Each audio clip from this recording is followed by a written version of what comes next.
আসসালামু আলাইকুম পাঠক, আপনারা দেখছেন 30 খণ্ডে 30 পারা কোরআন শরীফ। আপনারা যদি একটু দেখেন, নুরানি কোরআন শরীফ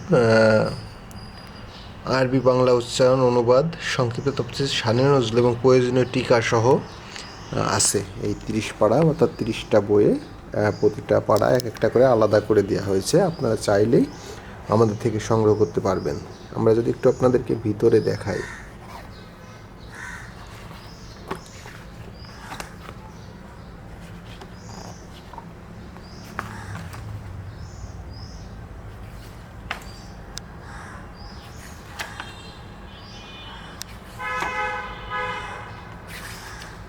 এটা কিন্তু একদম আপনার খুবই ভালো মানের কাগজ, হ্যাঁ, যেটা আর্ট পেপারে বলা যায়, আর্ট পেপারে ছাপা হয়েছে।